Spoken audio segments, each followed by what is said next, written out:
Hello once again in the Space Weather Freak Show.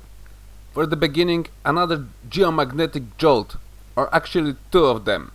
First one, recorded on Canadian magnetometers just before 6 UTC in the last day of September, was noticed only in couple stations, placed at mid-latitudes. Second jolt, which took place just before the noon, was recorded over wider area. However, it was much weaker at higher latitudes. Right now, I am not capable to tell how strong it was in particular stations, as the plots are available with a 24-hour delay.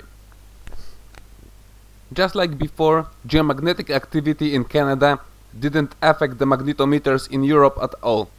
However, quite strong impulse was recorded couple hours earlier, around 19 UTC on the previous day.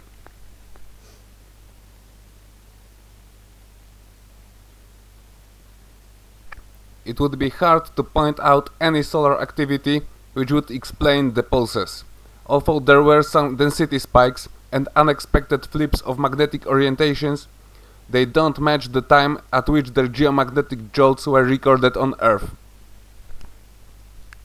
But to make it more funny, let's forget for a while that in the difference to IMF flips, those density spikes are rather not geo-effective. Take a look at the times when they were recorded by ACE satellite. Both spikes appeared on the graph soon after the geomagnetic pulses. If they really would be the cause, it would mean that they were moving against the solar wind, towards the sun. I recorded the spikes so many times before that this time, instead of the impacts, which were not that spectacular anyway, I will show you some interesting disturbance which took place before the first jolt on Canadian magnetometers. Look at the bow shock.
Magnetopause position shows it better.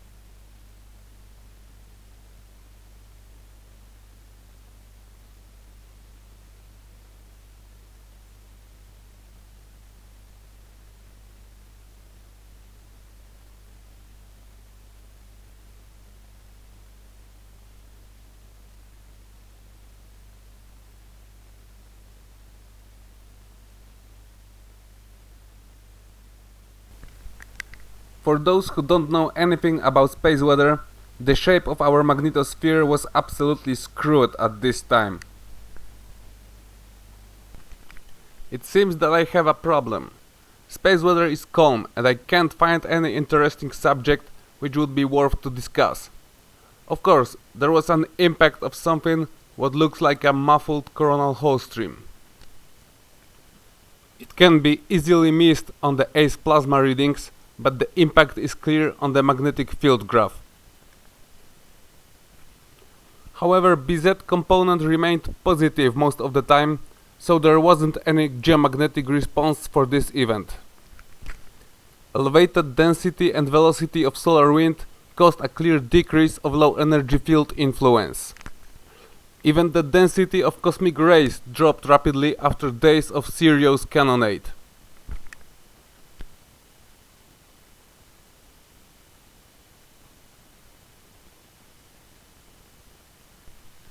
Although there wasn't too many interesting space weather activities, I think that it is worth to mention the disturbance which is visible on coronaviriometer graph on 1st of October. I couldn't find any other data which would explain this huge and unexpected burst. However, something tells me that it can be connected with the pulses on mimic animation from the end of September.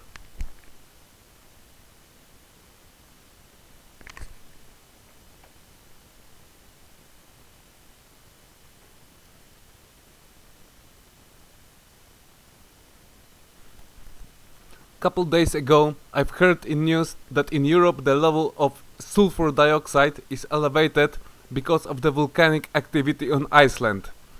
Of course, I had to check it by myself, and it seems that it was a good idea. It seems that the emission in Iceland is pretty small compared to the huge plumes in southern Europe, especially Greece. I am wondering as well about the increased sulfur dioxide level in northern Scandinavia. I never heard about any volcanoes in this region. And the readings are confirmed on the MACC site.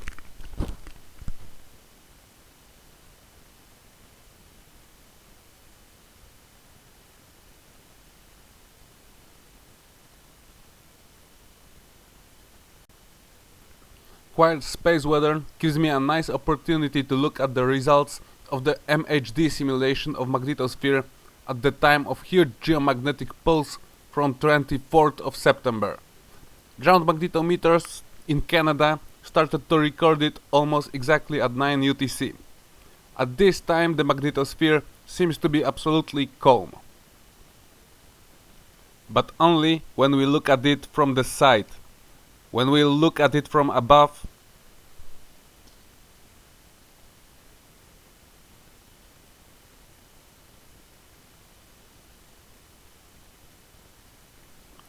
we will see a nice example of magnetic reconnection. Problem is that it is driven by By magnetic component instead of Bz.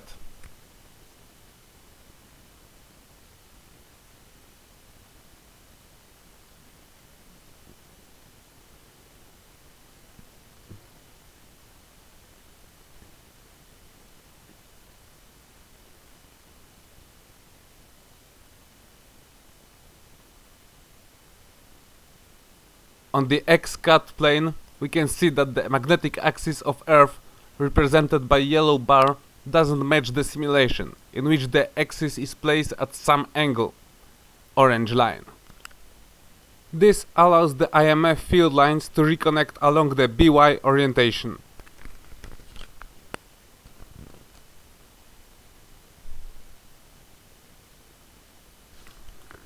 Here you can see that field lines affected by the By reconnection are connected to the area where impulse was recorded.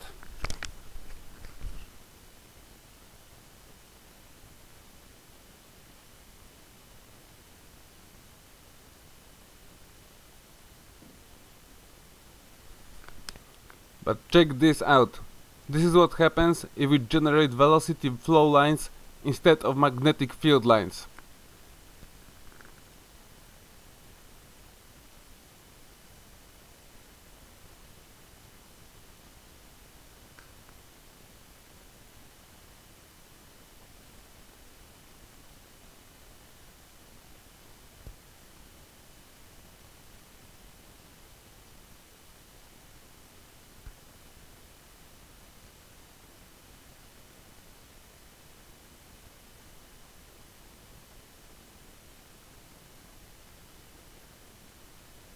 Looks that the bow shock is leaking and the IMF field lines reconnect on the nose of magnetosphere.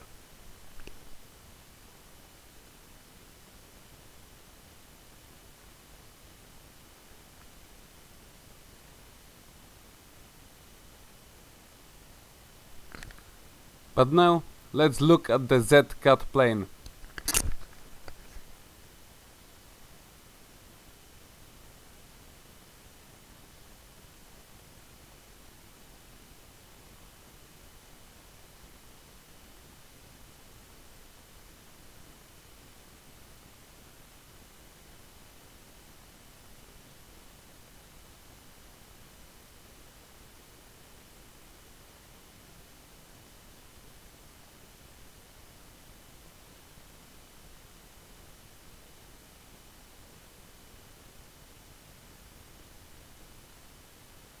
Those spirals doesn't match perfectly Timmy's readings, but they are pretty close to it.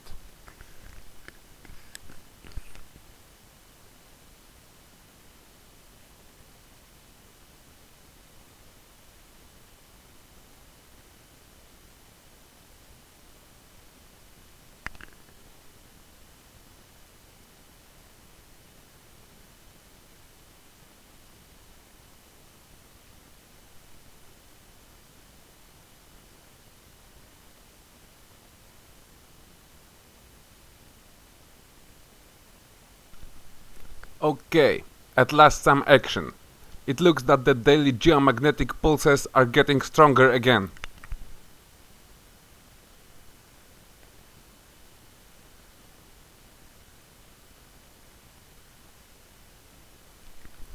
The pulse was captured as well on the magnetic vectors monitor. Notice the difference of their lengths and directions.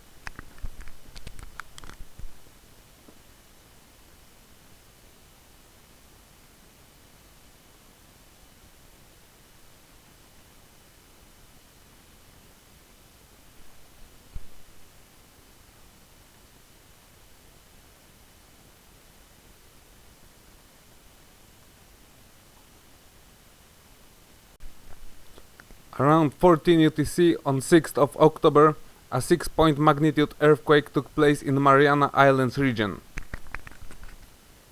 The only activity on eastward signets can be seen on the ionospheric plasma temperature monitor.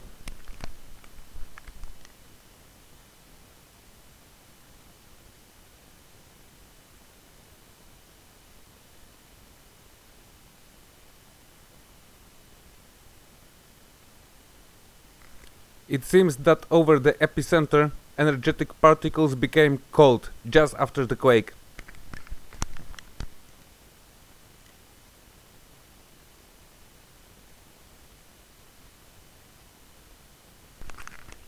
I wouldn't be myself if I wouldn't mention the usual activity on SWMF plus RCM monitors, where through the entire day Earth was most of the time discharged. One of those plasma bubbles left our planet right at the time of quake.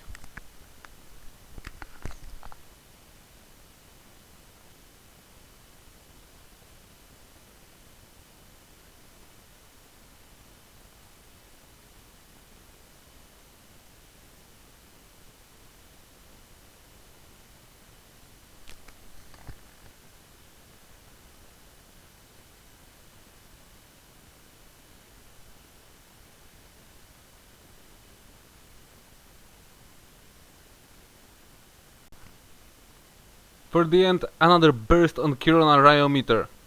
Whatever caused it, it was pretty geo-effective as the seismic activity started to grow.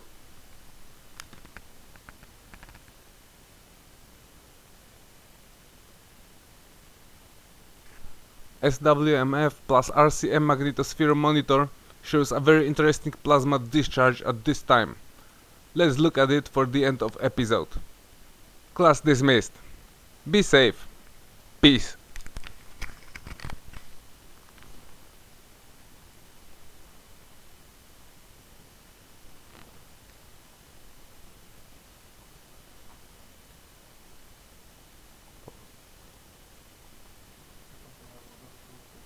Nagrywam końcówkę filmu.